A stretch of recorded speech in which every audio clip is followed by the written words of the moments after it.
안녕하세요, 여러분. 경매 마스터입니다. 오늘부터 여러분과 함께 부동산 경매의 세계로 들어가 볼 건데요. 오늘 제목이 좀 센가요?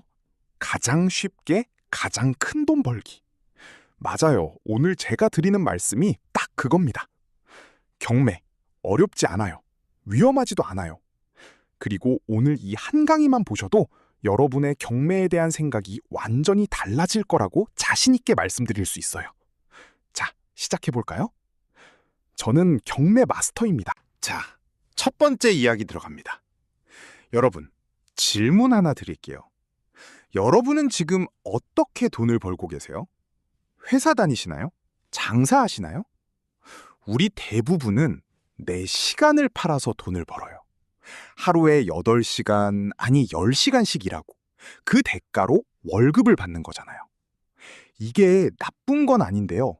문제가 있어요. 내가 일을 안 하면 돈이 안 들어와요. 오늘 이 이야기부터 시작해 볼게요.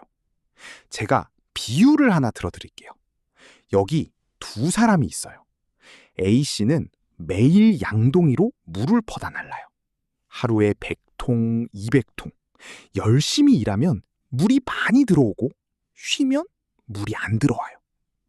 B씨는 처음에 좀 힘들게 수도관을 연결해요. 시간도 걸리고 공부도 해야 해요.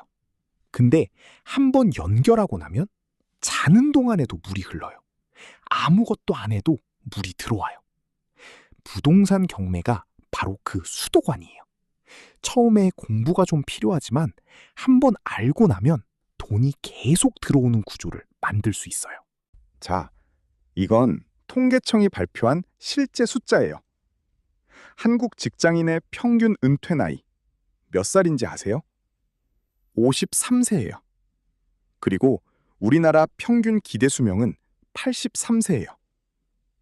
53살에 은퇴하고 83살까지 사는 거잖아요. 은퇴 후에 30년이 남아있는 거예요. 이 30년을 어떻게 살아갈 건가요? 월급이 끊긴 다음에도 수입이 들어오는 구조. 그게 바로 우리가 경매를 공부해야 하는 이유예요.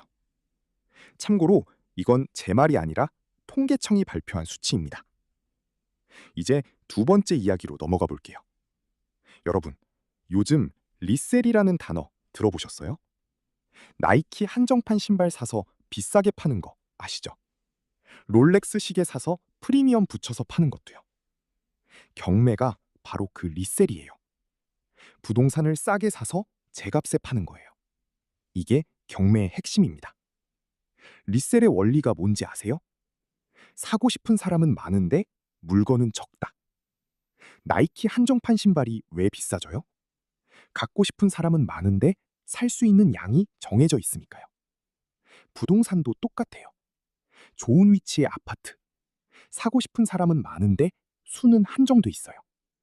근데 신발 리셀이랑 부동산 경매에는 결정적인 차이가 있어요.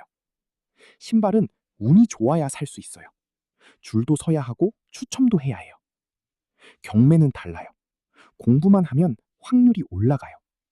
운이 아니라 실력으로 하는 투자예요. 이게 실제 숫자예요. 대법원 법원 경매 정보에 따르면 전국 부동산 경매의 평균 낙찰가율이 81%예요. 시세가 1억이라면 8,100만 원에 산다는 뜻이에요.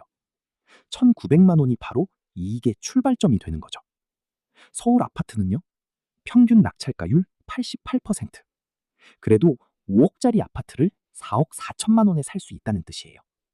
6천만 원의 시세 차익이 처음부터 생기는 거예요. 이게 경매예요. 세 번째 이야기예요. 경매에 대해서 많이들 이런 말씀 하세요. 경매는 세입자를 쫓아내는 나쁜 거 아니에요? 너무 어렵고 위험한 거 아닌가요? 오늘 이 오해들 제가 하나씩 풀어드릴게요. 경매는 세입자를 쫓아내는 나쁜 짓이다? 틀린 말이에요. 1980년에 주택임대차 보호법이 만들어졌어요. 이 법이 생기고 나서부터는 세입자의 보증금이 법으로 보호를 받게 됐어요. 예를 들어볼게요. 서울에서 보증금 1억 6,500만 원 이하 세입자는요, 경매가 낙찰돼도 최우선으로 5,500만 원을 돌려받을 수 있어요. 이걸 소액임차인 최우선 변제라고 해요. 어려운 말이지만 쉽게 말하면 법이 세입자를 지켜준다는 거예요. 경매는 나쁜 사람이 세입자를 골탕 먹이려고 하는 게 아니에요. 은행이 빌려준 돈을 못 받아서 어쩔 수 없이 진행하는 법적인 절차예요. 출처, 주택임대차보호법, 1980년 제정, 법제처, 2023년 시행령 기준. 자, 조금 더 구체적으로 보여드릴게요. 경매로 집이 팔리면 그 돈이 나눠져요. 나눠지는 순서가 있는데 소액 세입자, 즉 보증금이 적은 세입자는 가장 먼저 받아요. 그 다음에 은행, 그 다음에 기타 채권자들이 받아요. 세입자가 맨 마지막에 받는 게 아니에요. 오히려 소액 세입자는 법이 가장 먼저 보호해줘요. 이해가 되시나요? 두 번째 오해예요. 경매는 너무 어렵지 않나요? 저도 처음엔 그렇게 생각했어요. 법원, 등기부등본, 권리분석 다 어려운 말들이잖아요. 근데 알고 보니까 어렵지 않았어요. 왜냐고요? 정해진 순서가 있거든요. 그 순서대로만 배우면 돼요. 그 순서가 이 12강에 다 담겨 있어요. 제가 옆에서 하나하나 설명해 드릴게요. 이 강의 시리즈 다 보시면 여러분도 할 수 있어요. 이제 마지막 섹션이에요. 경매가 일반 부동산 투자보다 좋은 이유 3가지를 말씀드릴게요. 첫 번째, 훨씬 싸게 살 수 있다. 두 번째, 규제를 덜 받는다. 세 번째, 내가 가격을 정한다. 하나씩 들어볼까요? 첫 번째 장점. 경매는 시세보다 훨씬 싸게 살 수 있어요. 5억짜리 서울 아파트를 예로 들어볼게요. 일반 매매로 사면 5억 내야 해요. 거기에 중개수수료까지. 경매로 사면요, 평균 낙찰가율 기준으로 약 4억 4천만 원에 살 수 있어요. 낙찰받는 순간 이미 6천만 원을 번 거예요. 한 번 더 말씀드릴게요. 낙찰받는 순간 이미 6천만 원 버는 거예요. 이게 경매의 가장 강력한 매력이에요. 두 번째 장점. 경매는 규제가 훨씬 적어요. 정부가 부동산 시장을 관리하기 위해서 규제를 많이 만들어 놨어요. 토지거래 허가구역, 청약 가점, 실거주 의무.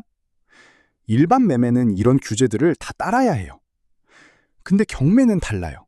이 규제들에서 상대적으로 자유로워요. 쉽게 말하면 일반 부동산은 정부가 이건 이렇게만 사야 해 라고 규칙을 잔뜩 만들어 놨는데 경매는 그 규칙이 훨씬 적어요. 더 자유롭게, 더 유연하게 투자할 수 있다는 뜻이에요. 세 번째 장점. 경매는 내가 가격을 정해요. 일반 매매는 판매자가 이 집 5억이에요 라고 하면 그냥 5억 내야 하잖아요. 경매는 달라요. 내가 이 집은 4억 3천이 맞다고 판단하면 4억 3천에 입찰하면 돼요. 비싸다 싶으면 그냥 안 사면 되고 다음 물건 보면 되고요. 내가 주도권을 갖는 투자예요. 자, 여러분 좋으셨으면 지금 구독 눌러주시고 좋아요도 부탁드려요. 이 강의 시리즈 12강 전부 무료예요. 계속 보시면서 같이 경매 공부 완성해봐요. 오늘 1강에서 우리가 배운 것들 정리해 볼게요. 첫째, 경매는 부동산 리셀이다. 둘째, 경매는 세입자를 쫓아내는 나쁜 것이 아니다.